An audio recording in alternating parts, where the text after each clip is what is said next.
संशिष्टौ या सर्गरूपा जगदमन विधौ पालनीया च रौद्री संहारे चापि यस्या जगदिदमखिलं कीडनं या पराख्या पश्यन्ति मध्यमातो तदनु भगवती वैखरी वर्णरूपा सास्मद्वाचं प्रसन्ना विधिहरिगिरिसा राधितालङ्करोतु। अत्र समुपस्थिताः समे विद्वांसाः आज जो श्रावणी उपाकर्म हम लोगों ने संपन्न किया, सर्वप्रथम सुंदर पावन सलीला सरजू जी में जाकर के हम लोगों ने महासंकल्प के द्वारा जो भी संभावित पाप हैं उनके विनाश के लिए संकल्प किया।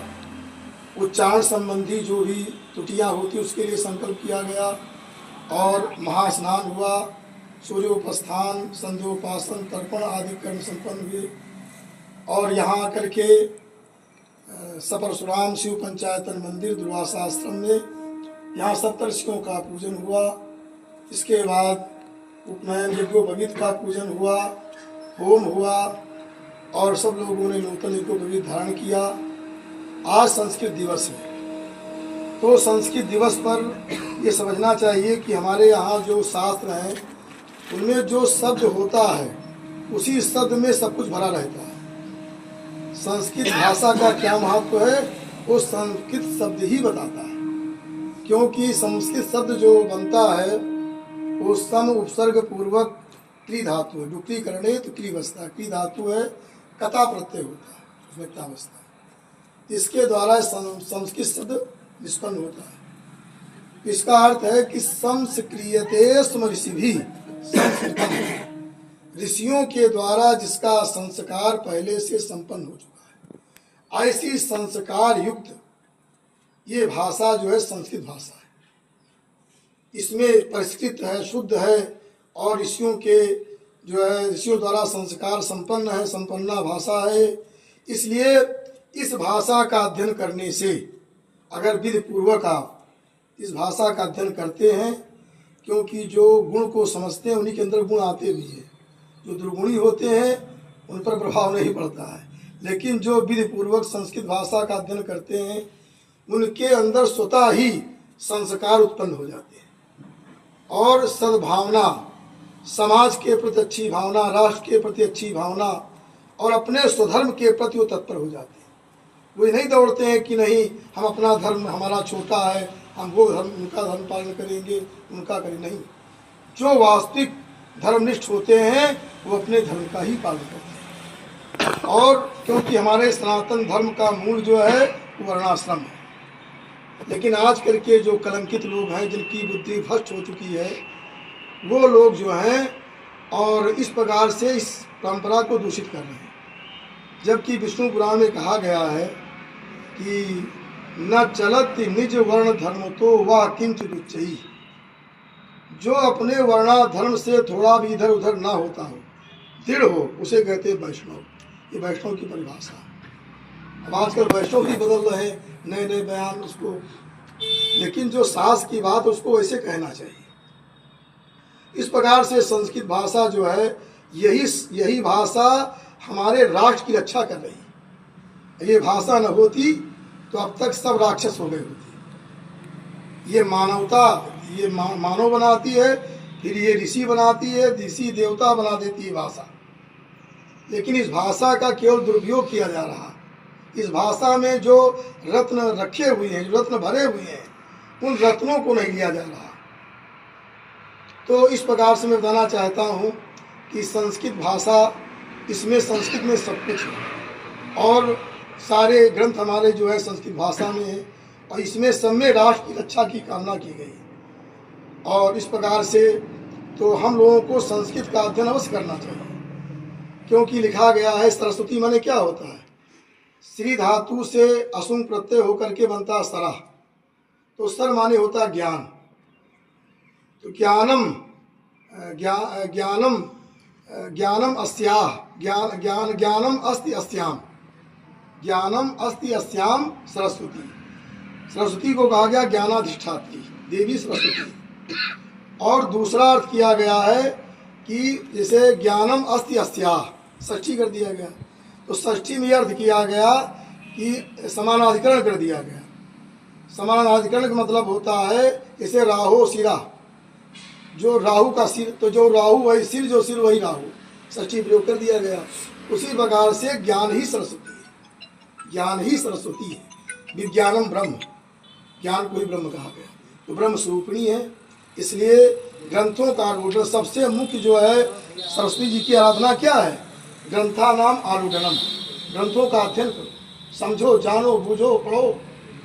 ये सबके सुनने से नहीं कि कोई क्या बोल रहा, कि आजकल धर्मगुरु लोग भी विश्वसनीय नहीं है, वो कब किसके पक्ष में कहाँ क्या बोल जाएंगे। तो धर्मशास्त्र में धर्मगुरुओं का प्रमाण पहले था, अब उनका प्रमाण नहीं रहा।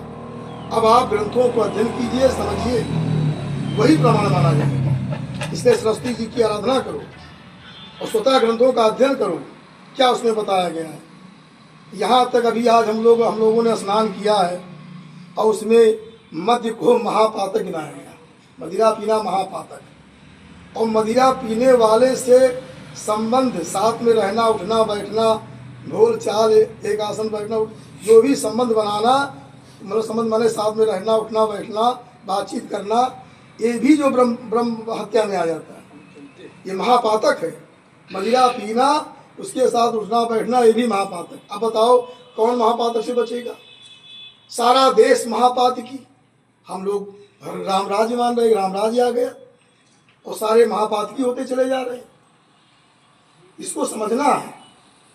तो इस प्रकार से ये जगह जगह देखो जहाँ मदिरा का ठेका चल रहा है, तो आदि सब बातें हैं। तो इस पर भी हमको श्रावणी कर्म किए, हम पाप नाश के लिए करते हैं, क्योंकि हमारे यहाँ कहा गया पाप बड़ा भयंकर होता है, ये बड़े बड़े लोगों को नाश कर देता है। पाप से बचने की ज़रूरत है। तो पाप से कैसे बचेंगे जब, इसलिए ये और कोई इसका विरोध नहीं करता है।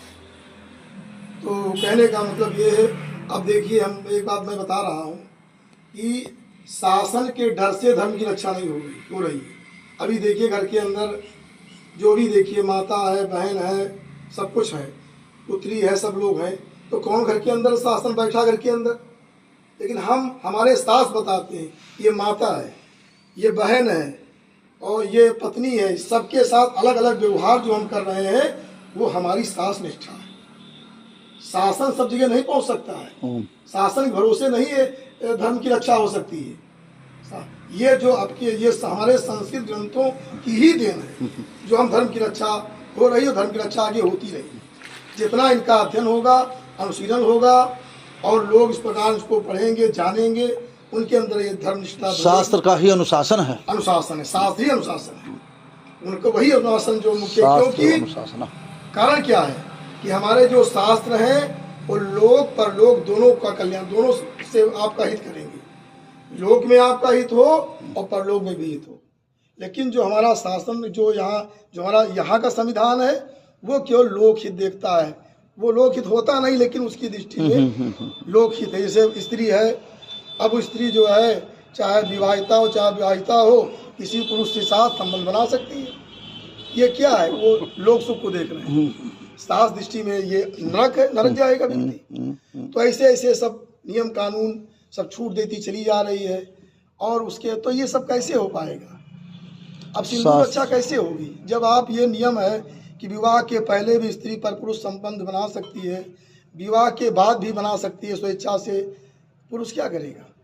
विघटन होंगे, समाज नष्ट होगा। ये सब आजकल शास्त्र का चिंतन, शास्त्र के आज्ञा के अनुसार चलना चाहिए। तो क्योंकि मैं दोनों यहाँ लोक परलोक दोनों ही, इसलिए व्यक्ति को, धार्मिक व्यक्ति को, जो जिस वर्ण व्यवस्था में जहाँ जैसे जो हम ब्रह्मचारी हैं, गृहस्थ हैं, वानप्रस्थ हैं, संन्यास हैं, जिसमें हम हैं उसके अनुसार हमको धर्म का पालन करना चाहिए। अब आजकल आज हम लोग पढ़े एकादशी में अन्न खाना दोष। अब आजकल क्या है, सब एकादशी में खूब अन्न खाएंगे द्वादशी व्रतम, आधार द्वादशी व्रतम। बड़े बड़े हम राजेंद्र दास जी को देखे, व्याख्या करें द्वादशी व्रतम, आधार द्वादशी व्रतम, उन्होंने द्वादशी व्रत किया।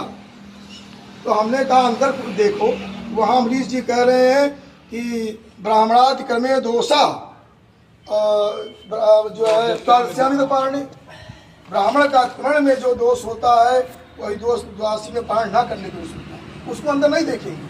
दरहार द्वादशी व्रत उन्होंने धारण कर लिया, अरे अंदर क्या उसको भी देखो। द्वादशी मतलब ये होता है कि द्वादशी में देव पूजन और ब्राह्मण भोजन जो है दान और पारण, तब जाकर एकादशी व्रत का फल मिलता है। एकादशी में करेंगे अन्न खाएंगे बढ़िया से चाप करके, और द्वादशी में कहेंगे व्रत करो, और त्रयोदशी में करेंगे पारण। त्रयोदशी में निषिद्ध है। अम्बरीश जी दुर्वासा जी को निमंत्रण देकर जल इनको पीना पड़ा कि द्वादशी में पारण करना अनिवार्य है।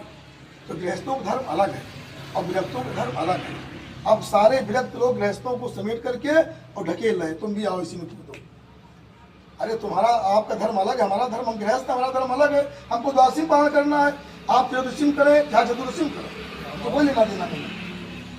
हम आपके विरोध नहीं करते हैं, लेकिन गृहस्थों का कोई, चाहे वैष्णव हो, चाहे शैव हो, चाहे शाक्त हो, चाहे गणपत्य हो, चाहे शौर्य हो, सबको पारण जो है वो द्वादशी में ही करना चाहिए। एकादशी में मत पाए, एकादशी व्रत कीजिए। तो इस प्रकार से जब लोग सोचेंगे तो कुछ सुधार होगा, नहीं तो पुरानी रंगलकी वैसे चलती रहेगी। हमने एक बार बोला था, हमने कहा क्या ये वैष्णव नहीं थे अम्बरीश जी जो ऐसा कहते द्वादशी में पारण नहीं, और टीका में लिखा है कि अगर द्वादशी में पारण नहीं हुआ तो दोष में, हमारे व्रत में दोष आ गया, बैगुण आ जाए।